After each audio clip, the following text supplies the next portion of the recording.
सन्नी कुमार जो कि पैरामेडिक्स के नेत्र सहायक संवर्ग से आते हैं एवं जो PHI एवं PMCH के पूर्व छात्र रहे हैं वो आगे आए और माननीय अतिथिगण के स्वागत में 2 शब्द कहें।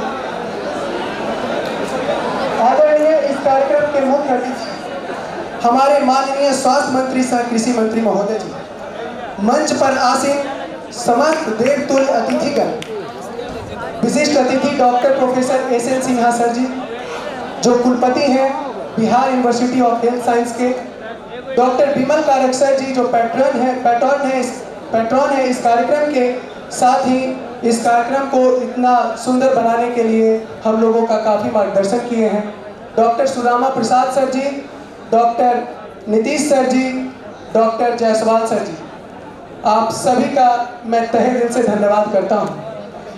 खासकर मैं मुख्य अतिथि महोदय का पुनः एक बार धन्यवाद देता हूं। महोदय, मैं जिस सपने को देखकर पटना मेडिकल कॉलेज में पढ़ाई कर रहा था, आपके वजह से वो सपना पूरा हो सका है।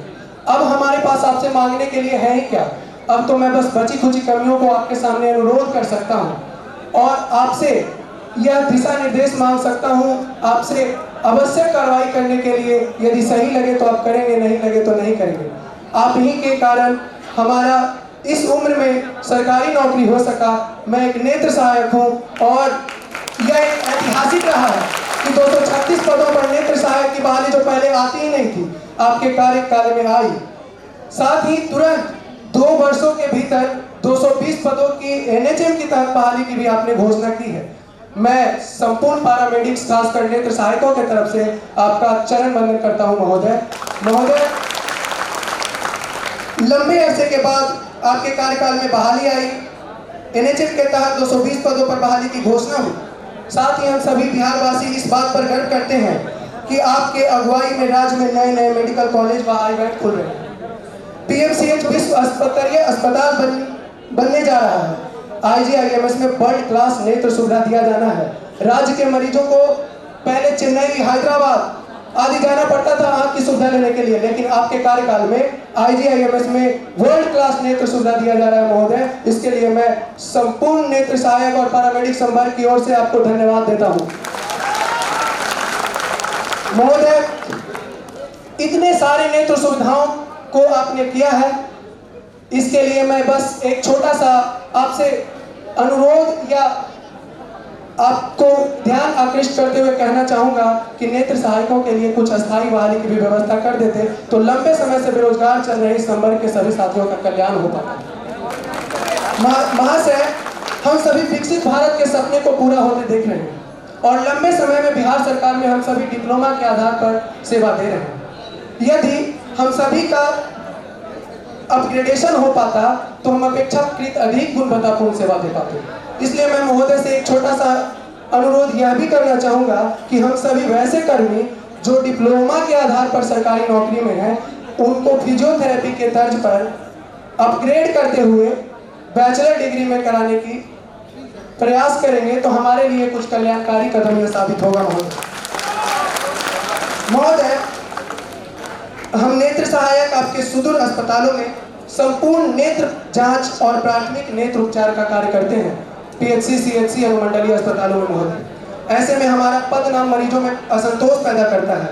इस दिशा में उत्तर प्रदेश में वहां के माननीय मुख्यमंत्री योगी आदित्यनाथ जी के द्वारा पद नाम परिवर्तित करते हुए हमारे कार्य के आधार पर ही नेत्र जांच पदाधिकारी, नेत्र परीक्षण अधिकारी कर दिया गया है, आई टेस्टिंग ऑफिसर कर दिया गया है।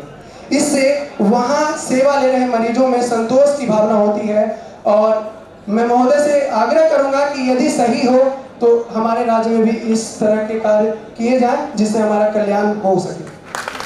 महोदय, लंबे समय से नेत्र सहायक के साथी सेवा दे रहे हैं लेकिन प्रोन्नति के लिए उनका अवसर नहीं है, पद भी सृजित नहीं है। महोदय, शायद आपके ध्यान में इस मंच के माध्यम से मैं दे सकूं कि उनके लिए प्रोन्नति के पद सृजित कर सके एवं NDA सरकार में माननीय स्वास्थ्य मंत्री श्री नंदकिशोर यादव जी के कार्यकाल में बहुत ही खूबसूरत नियमावली बनाई गई थी महोदय 2011 में, जिस नियमावली को हमारा पड़ोसी झारखंड हूबहू कॉपी किया और उसको आज तक लागू किए हुए महोदय।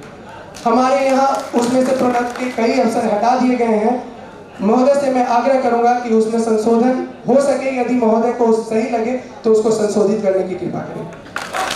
एक आम जनों के लाभ हेतु मैं महोदय से गुजारिश करूंगा कि गली चौराहे पर हम देखते हैं कि बिना डिग्रीधारी, डिप्लोमाधारी चश्मा दुकान खोलकर नेत्र जांच का कार्य करते हैं। महोदय, नेत्र जांच भी एक मेडिकल प्रिस्क्रिप्शन का हिस्सा है और कई बार गलत चश्मे की जांच होने की वजह से जीवन भर उनको नेत्र संबंधित परेशानियों का सामना करना पड़ जाता है। ऐसे में यदि आम जनमानस के हित में optical regulation act, pharmacy act के तहत आ जाए, जहां चश्मा दुकान संचालन करने के लिए हमारी उपलब्धता आवश्यक कर दी जाए, तो आम जनमानस को सीधा लाभ हो सकेगा। महोदय, इसी के साथ मैं आपसे ज्यादा क्या मांगू, हम तो आपके बच्चे हैं, आप हमारे अभिभावक हैं। इन सारी मांगों पर, इन सारी बातों पर बस आप विचार करिएगा। हम तो बच्चे हैं, कभी कभी ज्यादा मांग लेते हैं, लेकिन जो सही लगे बस उसी को पूरा कर दीजिएगा।